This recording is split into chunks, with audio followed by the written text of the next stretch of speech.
Okay, friends. That sounded so depressing. Anyway, let me pep up a little bit.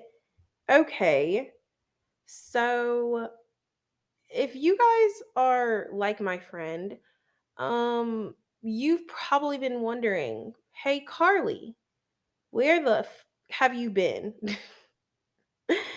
And the answer to your question is nowhere and everywhere all at the same time. I am a infinite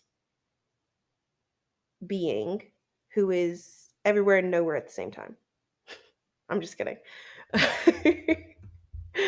um yeah, but no, I've been super busy. Just recently started a new job and yeah, life was throwing hands there for a second with my schedule. But we're back on track. Welcome to birthday month, my birthday month, where this month we get to primarily talk about Pisces and how absolutely psycho that they are. Yay, us. And yeah, I guess we're just gonna get right into it, guys. We are just gonna jump right on in to today's story. Hi, friends. How are you doing today? I hope you're all having the day that you deserve. My name is Carly Ramsey, and this is the Serial Zodiac.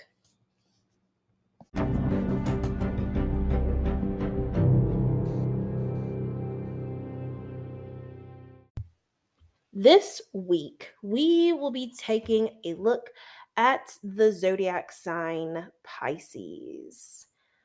And the specific case that we're going to be looking at today, we're going to be taking a look at the case of John Wayne Gacy. He's perhaps one of the most notorious serial killers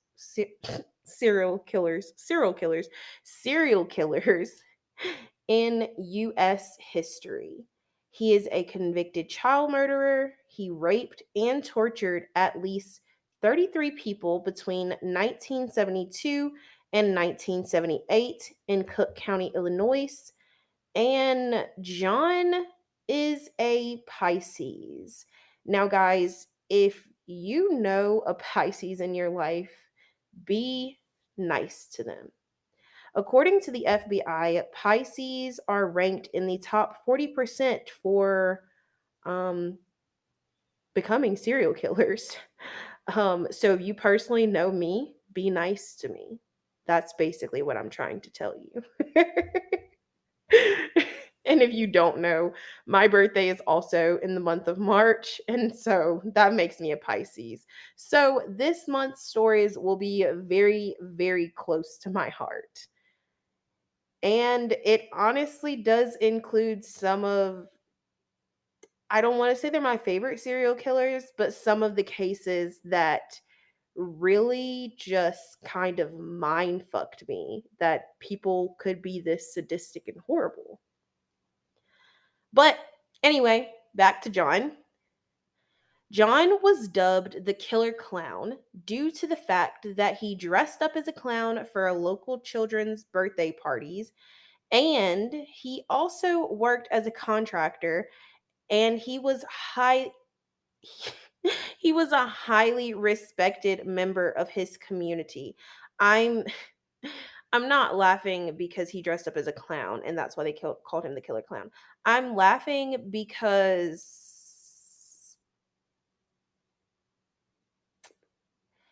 it's not funny, but it's always the people who communities, like small towns, put on this like high pedestal that turn out to be horrible fucking human beings. Like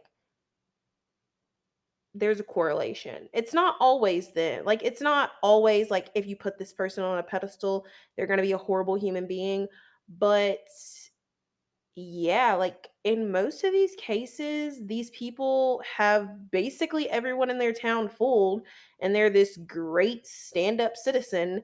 And it turns out they're like eating people's brains. So, the fact that he was a highly respected member of his community makes his crimes even more shocking.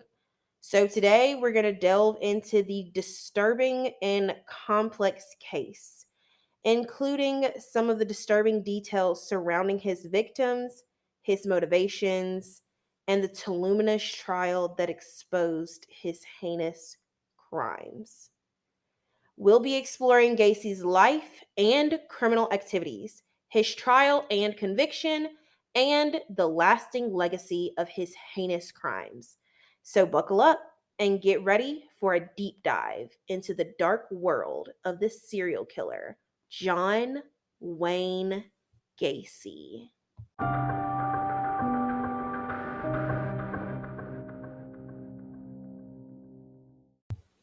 So, I think this is an appropriate time for a little warning.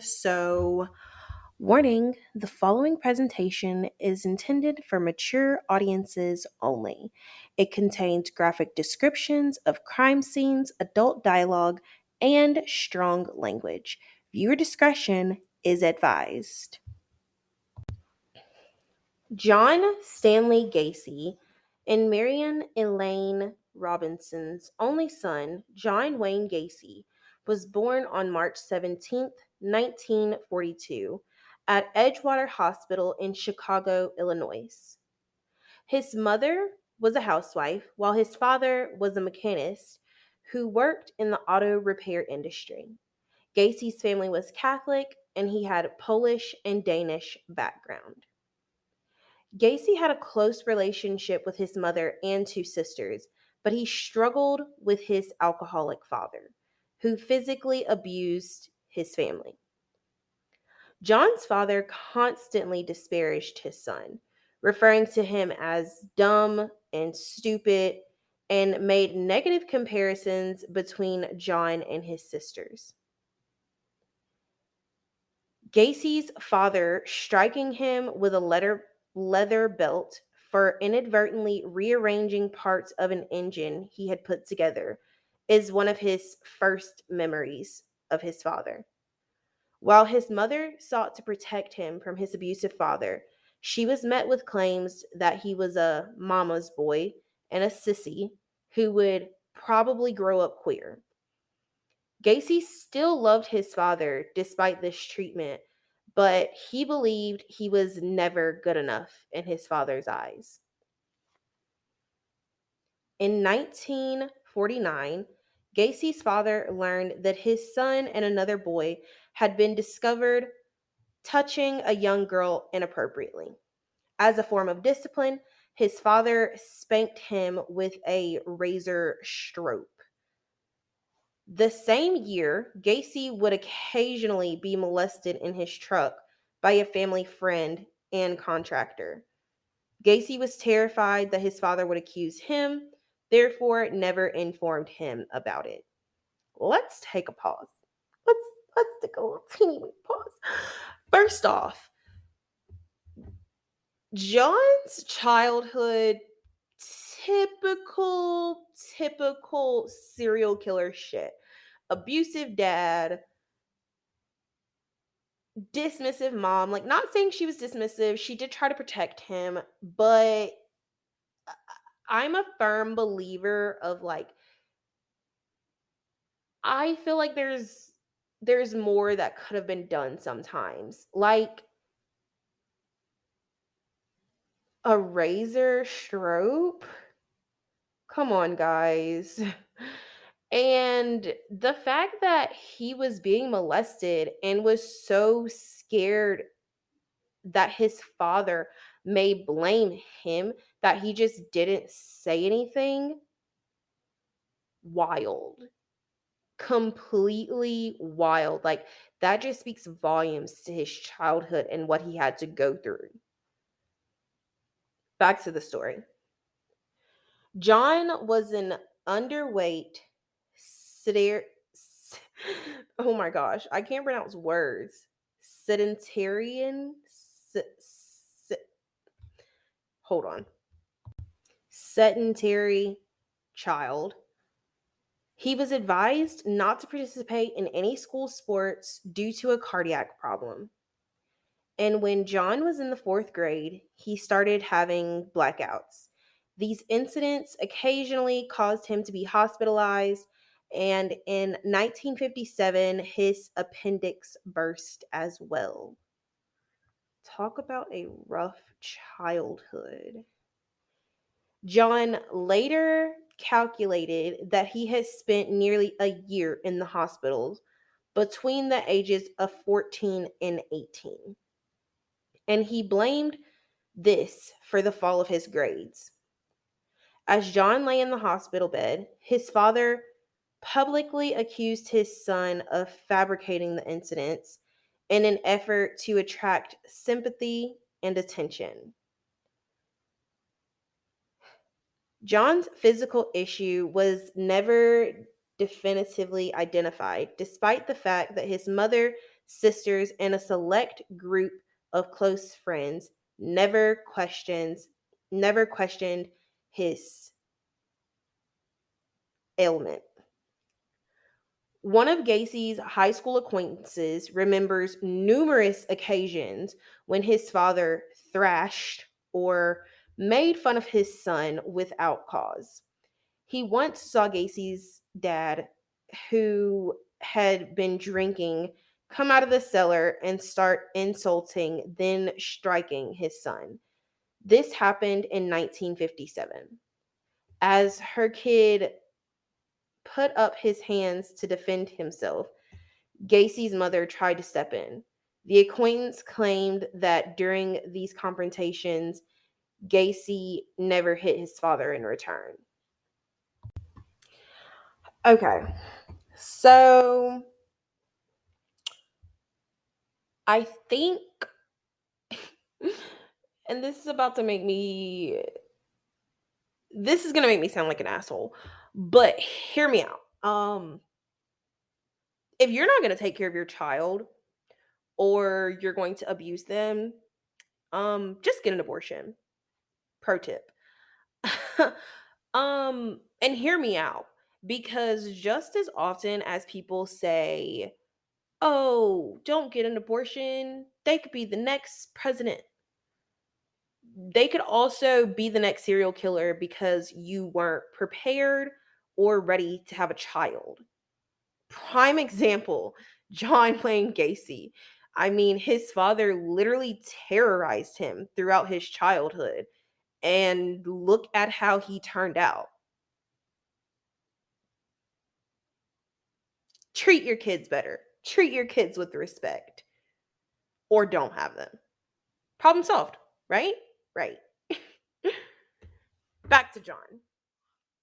At the age of 18, John entered politics by serving as an assistant precinct captain for a local Democrat Party candidate in 1960.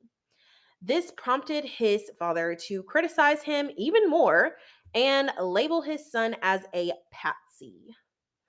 Later, Gacy theorized that the real reason he decided to get involved in politics was to look for the acceptance from other people that he never received from his father. His father gave Gacy his first car in the same year that he started getting involved in politics. He held the title of the car in his name until John had paid for it in full. He took several years to finish these monthly payments. If John didn't follow his father's instructions, his father would take the car keys away.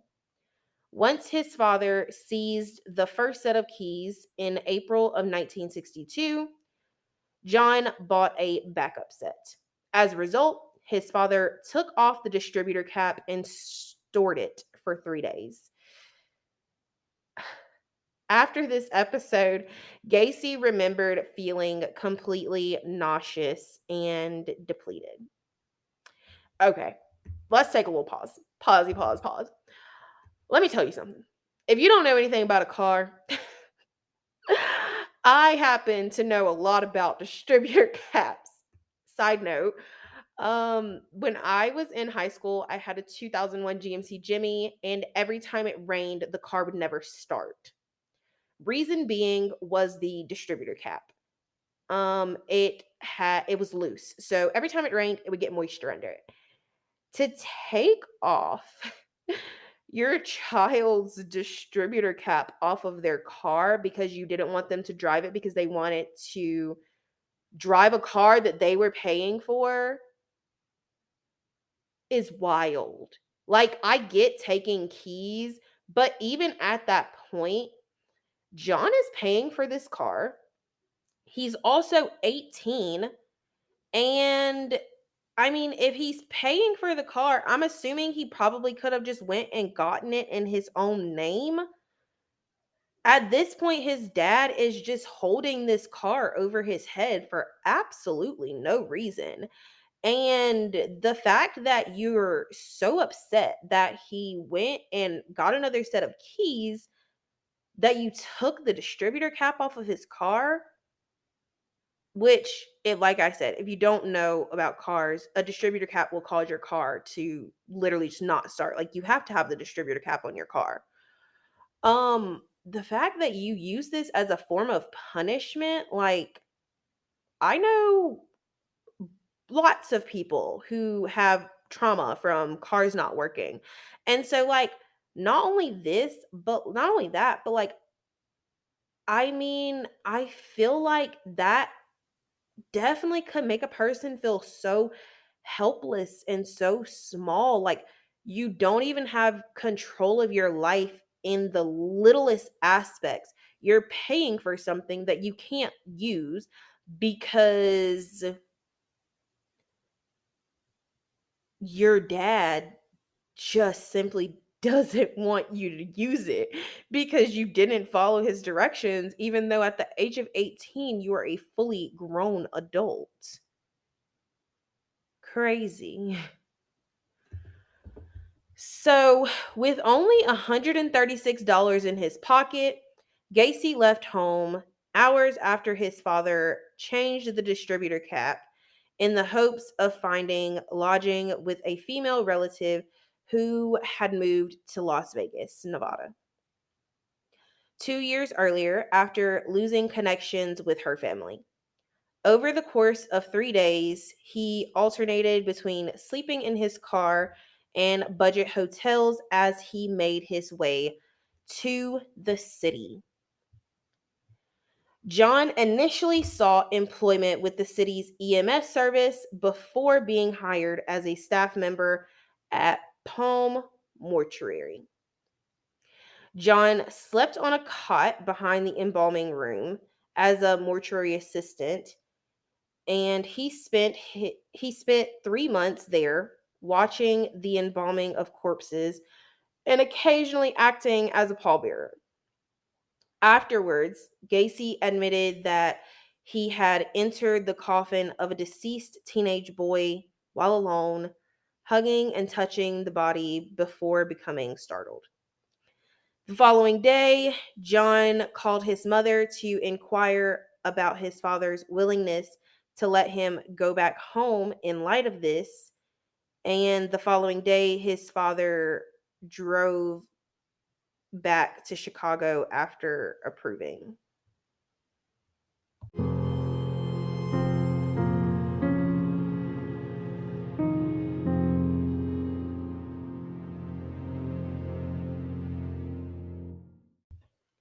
In September of 1964, John and Myers were married after a 6-month engagement. 3 Kentucky Fried Chicken businesses were subsequently acquired by Marilyn's father in Waterloo, Iowa. In exchange for moving into Marilyn's parents' previous home, which had been freed up for the pair, the couple moved there so John could oversee the restaurants. John would receive $15,000 annually, which equated to about 144,000 in today's money, plus a portion of the restaurant's earning in this enticing offer. John and his wife relocated to Waterloo after completing the necessary managerial training. He created a club in his basement where his crew could enjoy alcoholic beverages and pool. And while employing young people of both sexes for his restaurant, Gacy mostly interacted with the young men. Gacy offered alcohol to numerous of them prior to making sexual advances, and if they declined, he would claim that his efforts were only jest or moral test. John's wife gave birth to a son in February of 1966 and a daughter in March of 1967. John later described this period in his life as perfect, since he had finally gained his father's approval. When Gacy's parents visited the family in 1966 of July,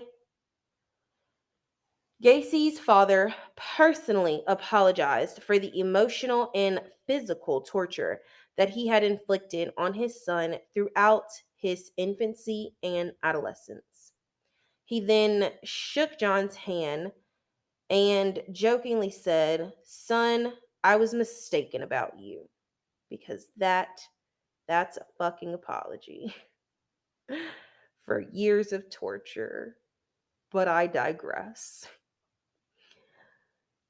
John joined the local JC's chapter in Waterloo and often gave the organization extra time in addition to the 12 and 14-hour days he put in running the 3 KFC restaurants.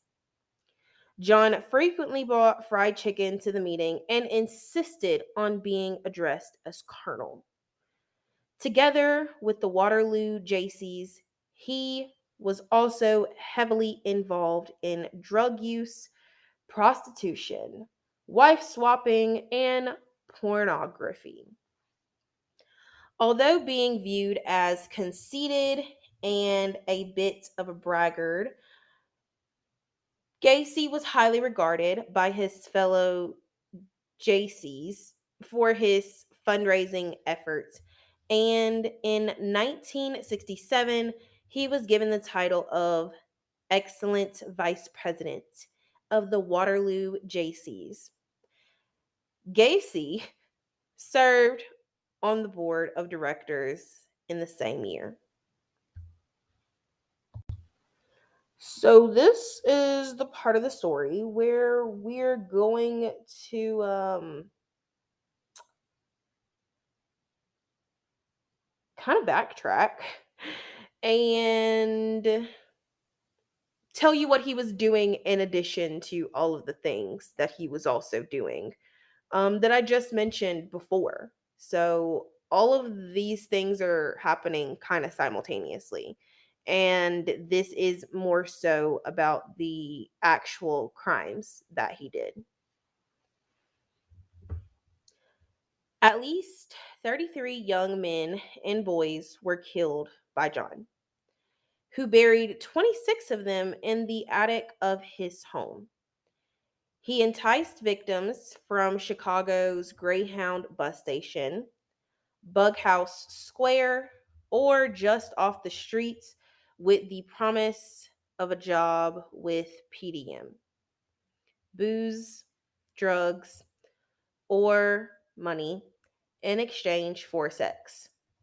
His victims included people he knew as well as random strangers. Some victims were violently grabbed, while others were duped into thinking John, who frequently drove about in a black Oldsmobile with spotlights, was a police officer. John often enact John often enticed a lone victim to his house, but on few occasions, He also killed two people at once, or what he liked to call doubles. Inside his house, Gacy's standard operating procedure was to bribe the young man with alcohol or drugs or otherwise win his trust. And after that, he would show a set of handcuffs to perform a magic trick, perhaps as part of a clown routine.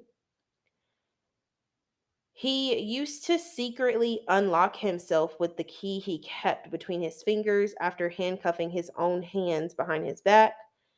And next, he volunteered to demonstrate to his prospective victim how to unfasten his own handcuffs. The victim then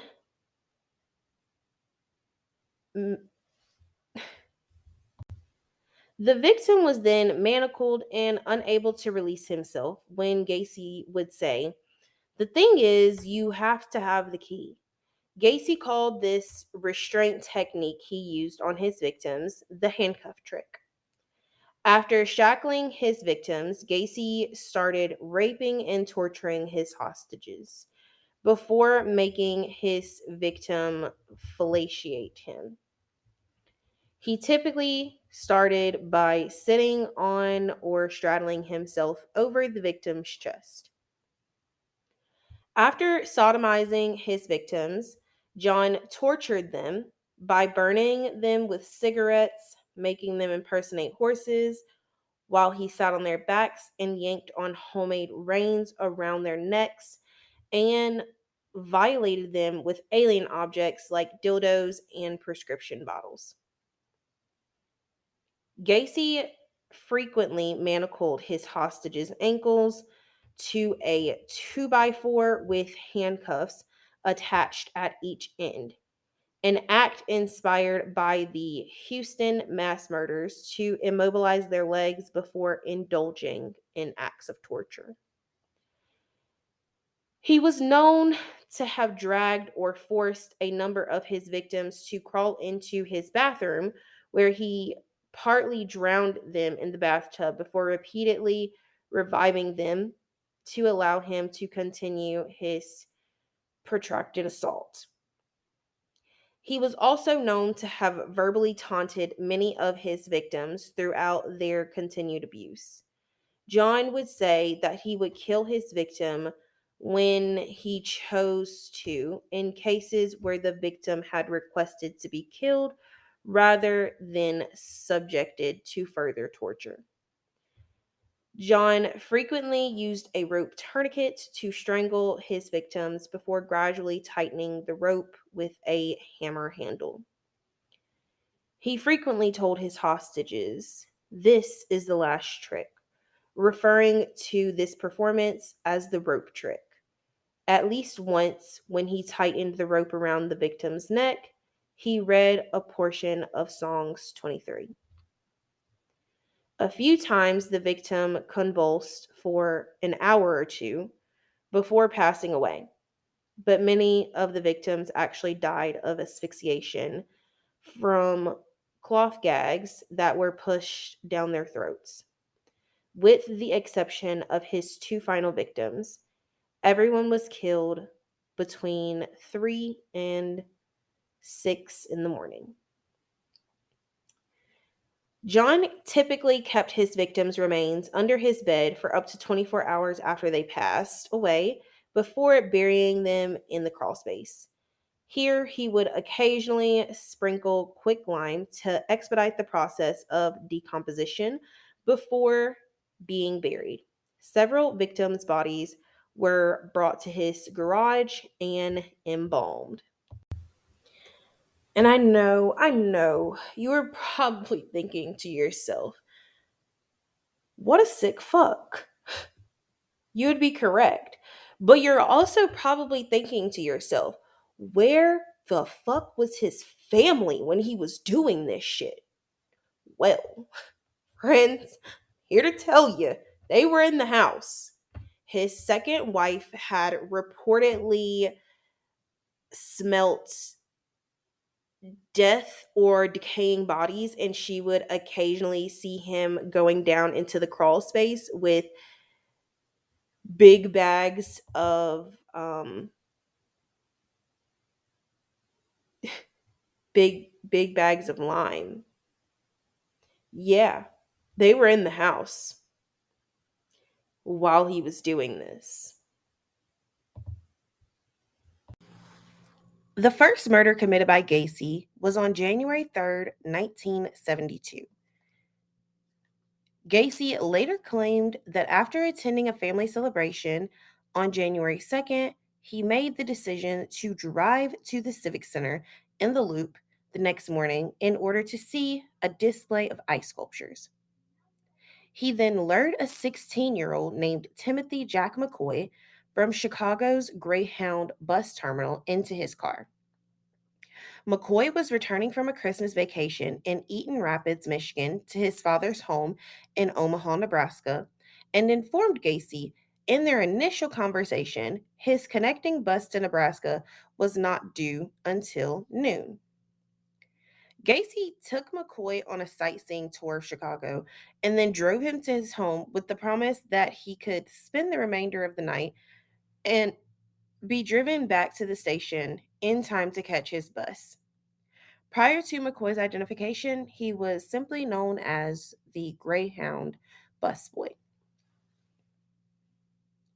Gacy claimed he woke early the following morning to find McCoy standing in his bedroom doorway with a kitchen knife in his hand.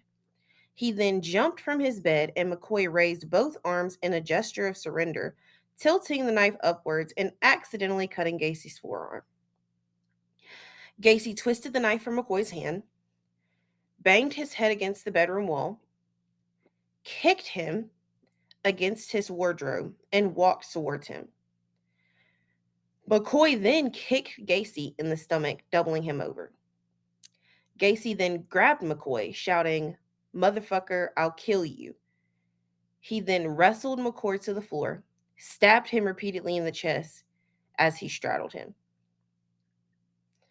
As McCoy lay dying, Gacy claimed he washed the knife in his bathroom, then went to his kitchen and saw an opened carton of eggs and a slab of unsliced bacon on his kitchen table.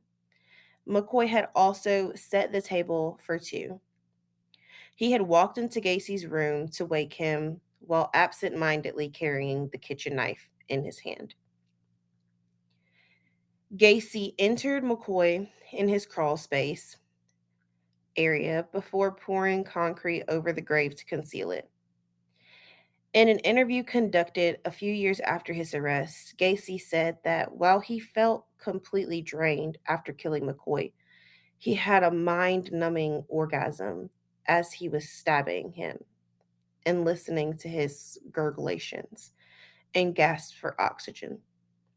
At that point, I realized death was the ultimate delight, he continued.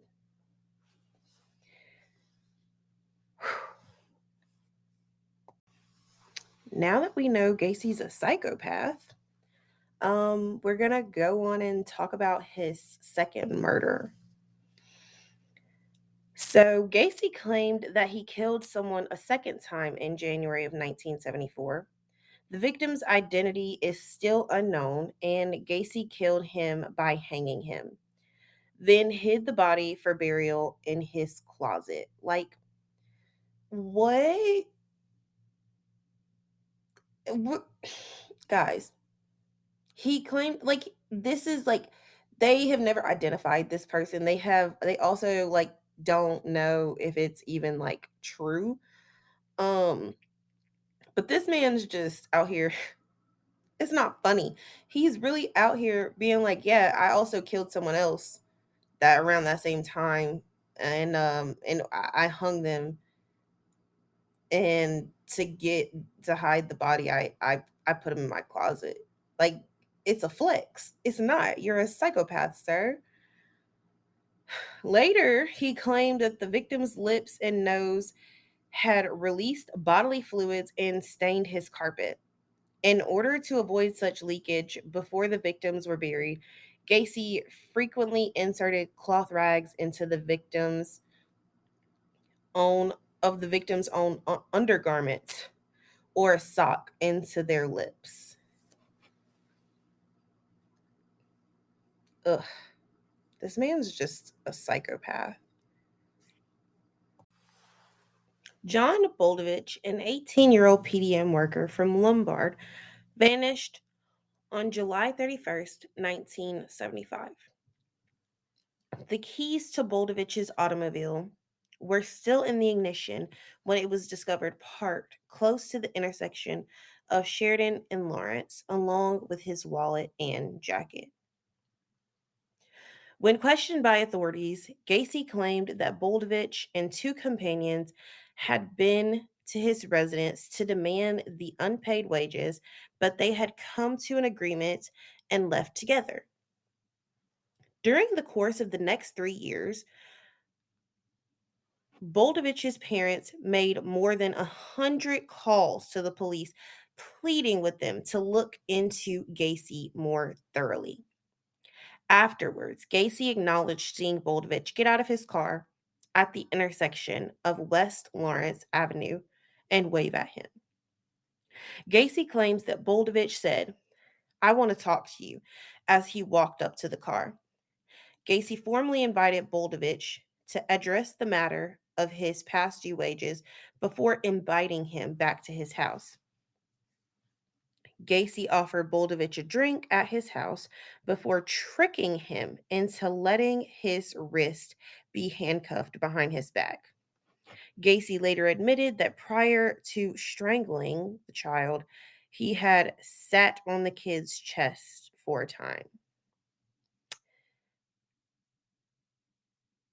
Can anyone, like, imagine a grown ass man sitting on your chest, but not just any man, like Gacy? Gacy was uh, on the heavier side. So, like, imagine you being a child and this grown ass man sitting on your chest before he kills you. Like, I can't even imagine what that kid's like last moments were like. That's horrible.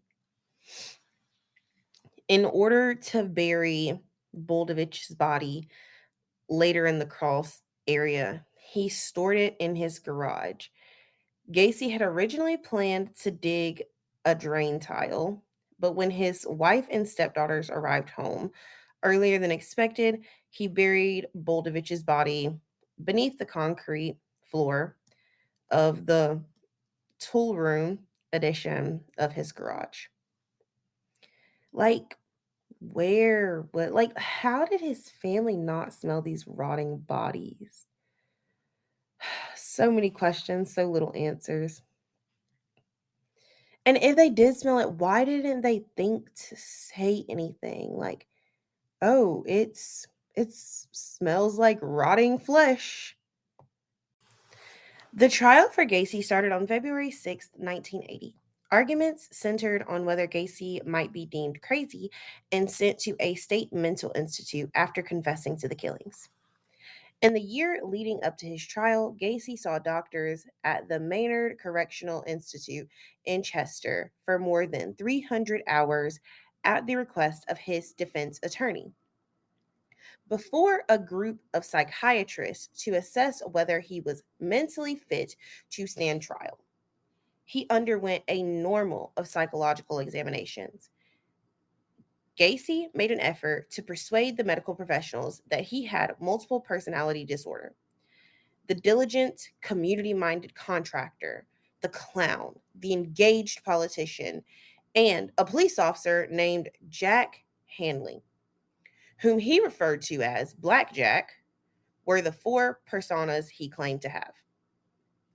Gacy claimed to be speaking for Jack when he confessed to the police. Jack hated homosexuality and thought of male prostitutes as weak, ignorant, and degraded trash. Gacy's attorneys decided to have him enter a not guilty plea to the accusations against him. The defense, on the grounds of insanity, the defense introduced a number of psychiatric professionals who had evaluated Gacy and presented him as a Jekyll and Hyde persona. 3 mental health professionals who testified during Gacy's trial described him as a paranoid schizophrenic with several personas. Gacy was finally found guilty of 33 murders after a brief jury deliberation, and he rose to prominence as one of the most vicious serial killers in American history.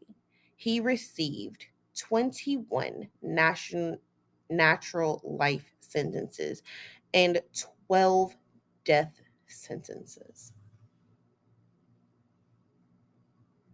Gacy spent nearly 15 years in prison in the Illinois Menard Correctional Facility. He appealed his conviction and gave conflicting accounts of the killings during interviews. Although having admitted, Gacy later rejected the accusations and set up a 900 phone number with a 12-minute recorded message reiterating his innocence. On May 10th, 1994, at the Stateville Correctional Facility in Crest Hill, Illinois, Gacy was put to death by lethal injection, while both proponents and opponents of the death sentence voiced their viewpoints. John Wayne Gacy was one of the most notorious criminals in American history. He was convicted of the rape and murder of 33 young men and boys in the 1970s. His case is a chilling reminder of the evil that lurks in our society and the importance of holding those accountable for their heinous crimes. I hope that this podcast has shed some light on this dark case and that it'll encourage people to learn more about the true crime stories that have shaped our history. Thank you for listening to this episode of the Serial Zodiac, and until next time, stay safe and stay informed.